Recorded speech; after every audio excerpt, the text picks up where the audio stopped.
नमस्कार, news portal to leak पर आपका स्वागत है। नीट पेपर लीक कांड का मुख्य आरोपी संजीव मुखिया ने यूयू के पूछताछ के क्रम में बताया है कि वह हर हाल में अपनी पत्नी को चुनाव लड़ना चाहता है।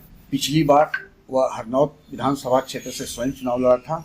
42,000 मत आया था और उसे अपने स्वजातीय का वोट नहीं मिला था क्योंकि वह लोजपा से प्रत्याशी था। लेकिन इस बार फिर वह उस क्षेत्र हरनौत से चुनाव लड़ने की या अपने किसी परिजन को लड़वाने की इच्छा रखता है। बता दें कि हरनौत विधानसभा क्षेत्र मुख्यमंत्री नीतीश कुमार का क्षेत्र रहा है, यहाँ से वे चुनाव लड़ चुके हैं।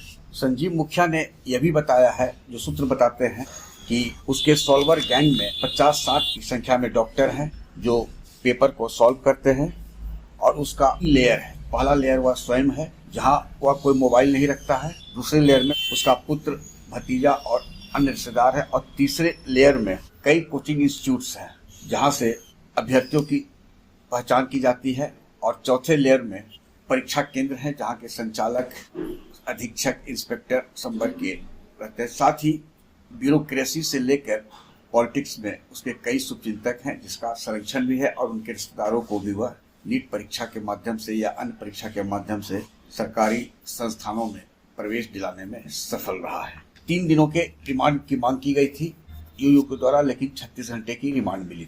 अब 2 दिनों की रिमांड की फिर मांग सोमवार को आर्थिक अपराध इकाई की ओर से किया जाएगा। इस संबंध में डीजीपी विनय कुमार ने पूछे जाने पर बताया कि फिलवक्त वे पूछताछ में क्या क्या खुलासा हुआ है उसके संबंध में एडीजी हसनैन खां से वे बात कर अवगत होंगे। लेकिन उन्होंने यह कहा कि कई खुलासा हुआ है और उसका वेरिफिकेशन भी यूयू के द्वारा किया जाएगा, यह भी तय है। लेकिन अभी 36 घंटे की रिमांड का विस्तृत रिपोर्ट उनके पास आना बाकी है और यदि कोर्ट ने 2 दिनों का रिमांड और दिया तो उम्मीद की जाती है कि और भी कई खुलासे होंगे, जिससे बिहार में निष्पक्ष और पारदर्शी तरीके से परीक्षा भविष्य में संचालित कराने में काफी मदद मिलेगी।